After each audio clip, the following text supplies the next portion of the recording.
All right, now you can see all the switches have been cleared from the playfield. And pretty much all I have left at this point is all of the lamp sockets, a little bit of pop bumper stuff left over here as well. And then all the T-nuts that were used to secure things down. So now I'll be going through the tedious process of removing all these screws on all the individual lamp sockets. And then from there, once those screws are removed from the lamp sockets, I'll be pulling up all those lamp sockets and getting them cleared from the underside of the playfield. So a lot of work ahead of me. This is going to take some time. I'm not going to bore you with watching me unscrew probably almost 100 lamp sockets. I don't know. It looks like a lot. But it's going to take some time to get these unscrewed. All right, so I've gone ahead and gotten all of the screws removed from all the lamp sockets throughout the playfield. I also went ahead and got the screws removed and got the pop bumpers off. Now I just have those screw nails in there. We'll get those out. So pretty much here's where we're at. So pretty tedious getting all these screws out. But now for the big task. It's one thing to unscrew some screws, but now I got to get all these staples out. And before I dive into getting the staples out, I want to kind of point out a couple of things. So on the bottom of the playfield, there are basically two types of lighting. Most may know this, but some may not. So you have what's called general illumination or GI lighting. So those are typically the lights that are on all the time, and some of them may flash, but it's typically the light that lights up the playfield.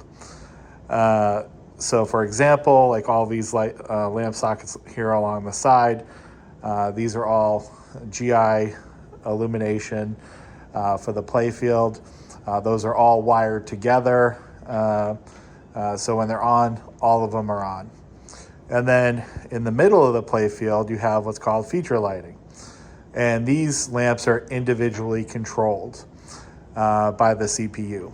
So as you're playing the game and complete various tasks or objectives for the game, those lights will be controlled or blink on and off or flash or show that you've hit a target and are progressing through the game. So as I've gone and taken the wire harness off, again, I left a little snip of the wire so I know what color it was for those individual lamp sockets. So when I go to put the new sockets in, I can refer to these ones. So I've taken, again, very high definition pictures and videos of everything, so I have those for reference. Plus I have the lamp sockets themselves for reference. So just an extra layer of insurance because when I go to put all this back together, it's potentially going to be a long period of time from now. And I want to have that reference so I can remember, okay, this one had the white wire with the green stripe. This one had the white wire with the blue stripe, so on and so forth. So I get those lamp sockets wired properly. So just kind of a little tutorial / overview of how the lamp sockets or lighting on the bottom of the playfield work. So again, you have those general illumination lights that are pretty much always on, and then the feature lights, which are controlled by the CPU in terms of when they're on or off or flashing, etc. So now to go through the process of getting all these staples out, I've already started to pull some out, but a lot of people might say, well, I'm just going to use a screwdriver and try to pry those out. I don't recommend that because when you're using a screwdriver to try to get these staples out, these staples are pneumatic staples. These have been stapled in. So if I get a little bit closer here, you can see that these are recessed in some cases into the playfield, and these are 3/8 staples. They're pretty substantial staples. So if you're going through and using a screwdriver to try to pull these out, chances are you're probably going to mar up dig into the back of the playfield and do more damage that you're going to have to end up sanding out, in the long run. So I like to use this. I just got one of these, cheap chisels from Harbor Freight, and the bevel here on the chisel, allows me to have that sharp edge to get under the staple to raise it up without having to, dig into the playfield. So I just slowly ease that in under the staple and get it up enough, just like that, where I can go ahead and then grab it with a pair of pliers. And it pops right out as soon as I can get it up. Just enough to grip it. And you can see, the staple, did recess a little bit into the playfield. So again, I'm just gonna go through and slowly but steady ease the chisel underneath, lift it up just enough, and then pull it out.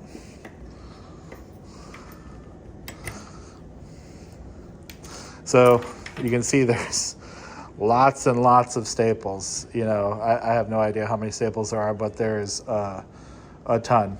So now I'm going to go through and probably spend the next couple hours, just slowly, slow and steady, getting those staples out. And I'll probably leave the lamp sockets attached to the ground wire that's soldered to each of them, just so I have a reference. So as we're looking at this, you can see that these sets of lamp sockets are wired together, right? So like in the middle here, the ground wire runs through and is soldered to all of this section, okay? And as I go through and pull these out, I will make little references with marker, just with a Sharpie, as to what section this group of lamp sockets came out. So that way, again, I can go back and reference the wires if needed. If I'm looking at a photo, the high definition photo, and it's hard to make out, is it a black wire, a blue wire, a green wire? I can then go look at the lamp socket and say, okay, that's the third or fourth or fifth one in that row, or in that length of wire. It's green or black or whatever, which may be hard to make out with a high definition photo. Same over here. All these are wired together with a ground wire, and here at the top of the playfield as well. And like I said, I'll just make a little reference on the lamp socket itself. I'll just take a Sharpie marker and put like a number 1 or left, right, whatever, and then I'll just make a note of that as I'm going along. All right, so I'm going to dig into getting all these staples out, and then when you come back through the miracle of YouTube here, they'll all be pulled off. So see you in a bit. All right, making good progress. Got all the GI down the right side of the playfield out, and slowly working on the GI here on the under left side of the playfield. So you can see, got it out.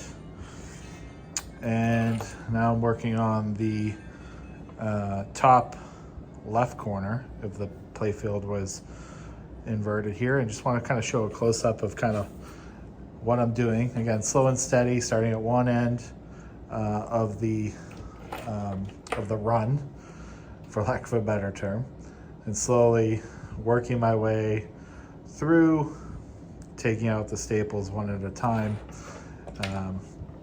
Now I'm up here in that corner, and I just want to kind of show, again, a closer look at what I'm doing here.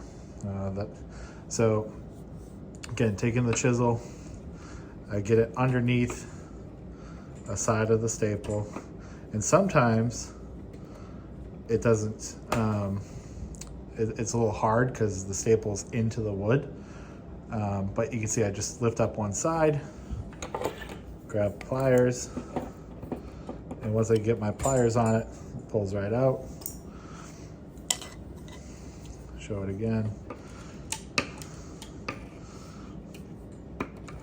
So get my chisel underneath, lift up a side, grab it with the pliers.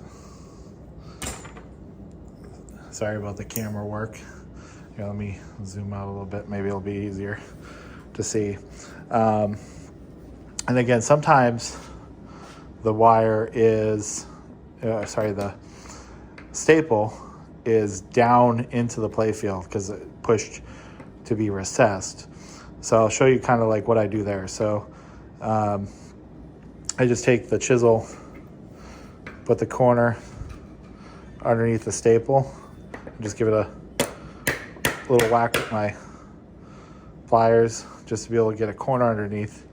And I just kind of rock the chisel, and it'll come up enough where I can then grab it with my pliers, throw it in the pile, and move on to the next one. Some of the staples are actually soldered to the lamp sockets, which is to be expected for these flush mount ones. So don't worry about that, just leave them soldered on. And again, just give it a little tap, get it up enough where I can grab it, pull it out. Exciting. All right, I'm gonna cut away here and keep working on this, and we'll have some progress in a little bit. Stay tuned. All right, so here's where we're at. I got all of the lamp sockets removed, all the associated staples with those lamp sockets. So here you can see I got a whole bowl full of staples out of the bottom of this playfield. Probably took me a couple hours at least. I wasn't really keeping track of time, but it was pretty tedious work. Left a lot of staple holes in the bottom of the playfield. I'll be, of course, sanding the bottom of this playfield and repainting it and all that good stuff. So I'll still have those holes for reference, and then when I go back through and put new lamp sockets in and new wiring, I'll try to reuse all those holes again. So now where we're at is we just have all of the T-nuts to remove. So you can see they're about the playfield all over the place. A lot more on the top side of the playfield on this one. So I'll be going through. So each one basically has a screw to keep it from falling out. If you were servicing the playfield from the top side and took that bolt or machine screw out from the top side of the playfield, you don't want the T-nut falling out. So when they originally made this playfield, they put a screw in to keep that T-nut from falling out. So to get that out, I just use a Phillips head screwdriver to get the screw out, and then just pull out the T-nut. So I'll just show you that real quick on one of these. So Phillips head screwdriver, get the screw out, and I'll just use my handy dandy chisel to just get the T-nut up. So straightforward. I'll probably end up using a screw gun to get all these out, but for the sake of the video here, just using a screwdriver because not everyone has access to a screw gun. So, all right, so that's where we're at. So I'm going to go through, get all those out, and then we'll come back in a minute or two here. All right, so got all the T-nuts out.